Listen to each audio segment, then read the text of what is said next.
Hoy toca dar clases. Estudio bíblico. Jesús fue realmente profetizado. Nivel básico y simplificado. Presten atención. Comenzamos.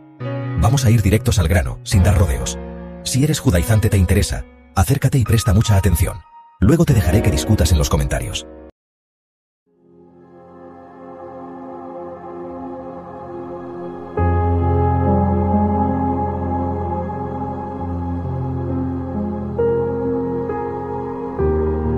Isaías 7, 14. Encontramos una de las profecías más debatidas y trascendentes en la tradición bíblica.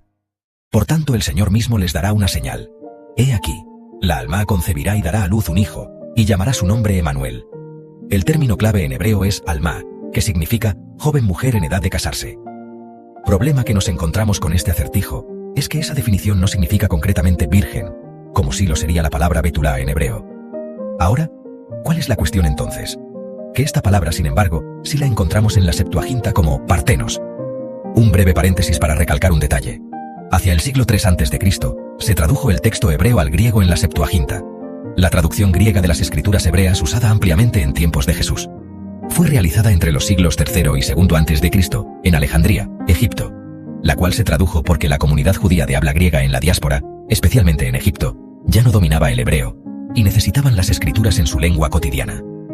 Un escrito del siglo II a.C. llamado Carta de Aristeas relata que el rey Ptolomeo II Filadelfo, entre el 285 y el 247 a.C., pidió una traducción de la ley de Moisés para su famosa biblioteca de Alejandría.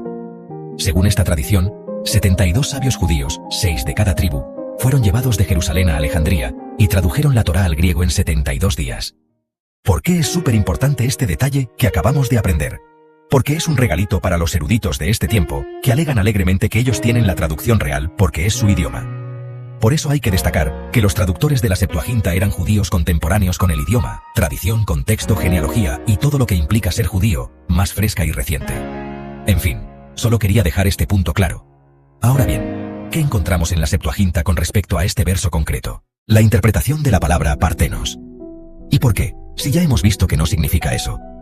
Porque no tradujeron, sino que interpretaron dando más ímpetu a la divinidad del significado de la palabra y el resultado para facilitar el entendimiento. Porque el público al que iba dirigido, que fue criado en un contexto helenista, es decir, era un concepto mucho más sencillo de entender y conocido que rápidamente podrían asociar con Dios. Podemos ver el mismo ejemplo en el Nuevo Testamento con la palabra logos, un concepto conocido en la filosofía griega de la época como fuerza creadora en el mundo griego. Para Heráclito, Sexto a.C., el logos era el principio racional y universal que daba orden al cosmos. Era como la razón o ley que sostiene la realidad. En la filosofía estoica, el logos era entendido como la razón inmanente, la chispa divina que penetra todo el universo y que hace posible el orden natural. En la tradición helenista más amplia, logos podía significar razón, palabra, principio o sentido. Era un concepto que unía pensamiento, lenguaje y realidad. En el judaísmo helenista, Filón de Alejandría, siglo I a.C., judío helenista, utilizó logos para hablar de la razón o palabra de Dios como mediador entre el Dios trascendente y el mundo creado. El sentido de esta afirmación es más que comprensible. Una persona que reúne estos requisitos concretos. Resumen básico. Alma u joven mujer, designa a una persona de sexo femenino en etapa de juventud, en plenitud física y socialmente reconocida como mujer, pero aún al inicio de su madurez. En la sociedad de Israel, el término señala la edad núbil, es decir, cuando la muchacha está en la etapa de poder ser esposa y madre. Es más que obvio llegar a la conclusión que describe una mujer que aún no ha conocido varón. En la traducción al griego lo que hacen es resaltar lo imposible, exaltando la divinidad. Pero ahora vamos a ver el siguiente detalle. Vamos a leer el texto entero Lucas 1, 27 a 34. El ángel llevaba un mensaje para una joven llamada María.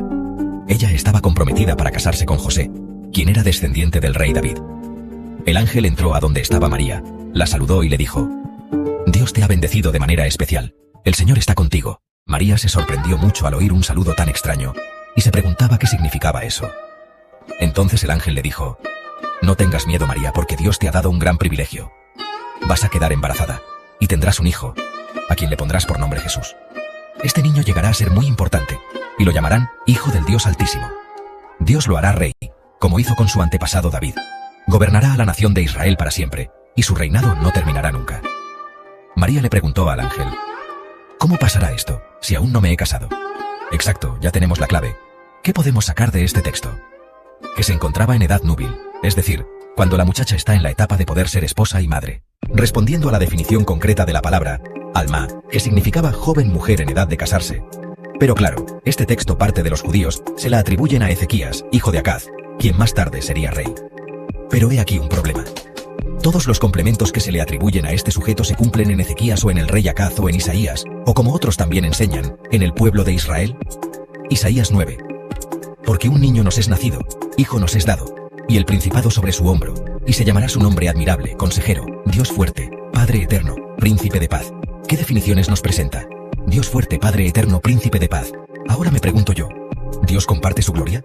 ¿Acaz es Dios? ¿El pueblo de Israel es Dios? Ahora, ¿esto qué profeta, qué pueblo o qué rey pudo cumplirlo? Vamos un pelín más lejos, Isaías 52 y 53. ¿El pueblo de Israel cumple esos requisitos? ¿En serio? Vamos a comprobar otro detalle. Daniel 9, 23 a 27. Al principio de tus ruegos, fue dada la orden, y yo he venido para enseñártela, porque tú eres muy amado. Entiende pues, la orden, y entiende la visión. 70 semanas están determinadas sobre tu pueblo, y sobre tu santa ciudad, para terminar la prevaricación, y poner fin al pecado, y expiar la iniquidad, para traer la justicia perdurable, y sellar la visión y la profecía, y ungir al santo de los santos. Sabe pues, y entiende, que desde la salida de la orden para restaurar y edificar a Jerusalén hasta el Mesías príncipe, habrá 7 semanas, y 62 semanas. Se volverá a edificar la plaza y el muro en tiempos angustiosos.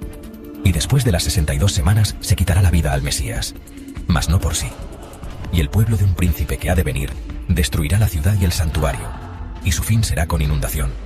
Y hasta el fin de la guerra durarán las devastaciones. Y por otra semana confirmará el pacto con muchos. A la mitad de la semana hará cesar el sacrificio y la ofrenda. Después, con la muchedumbre de las abominaciones vendrá el desolador, hasta que venga la consumación, y lo que está determinado se derrame sobre el desolador. Primera pregunta: ¿quién es el Mesías príncipe que es quitado? Segunda pregunta: ¿quién pone fin a la ofrenda y al continuo sacrificio?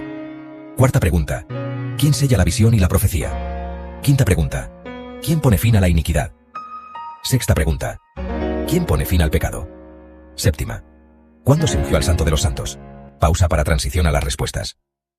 1. ¿Quién es el Mesías príncipe que es quitado? Hechos 3:18. Pero Dios ha cumplido así lo que había anunciado antes por boca de todos sus profetas, que su Cristo había de padecer. Mateo 27:50.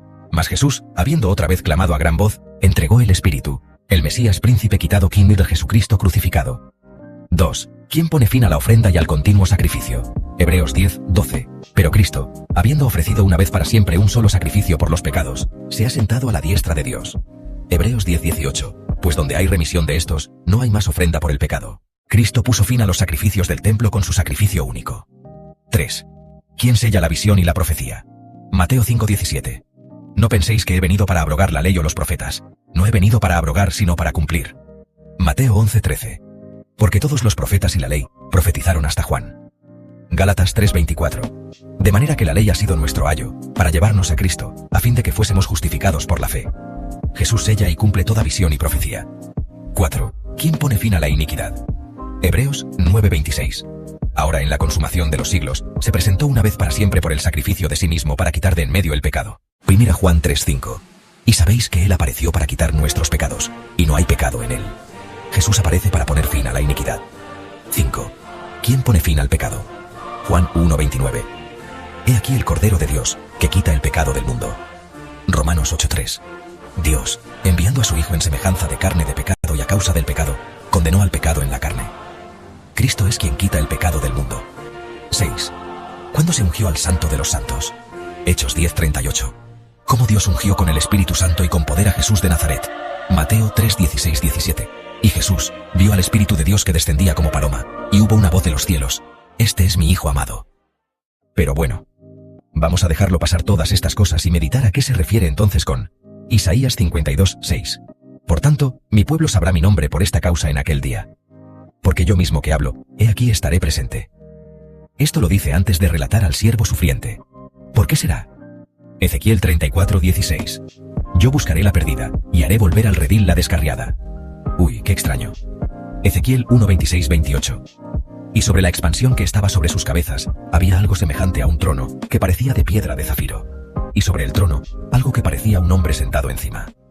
Ahora yo me pregunto, si se tenía que establecer un nuevo pacto, ¿Cómo lo sellaría si el primero se hizo con sangre el segundo?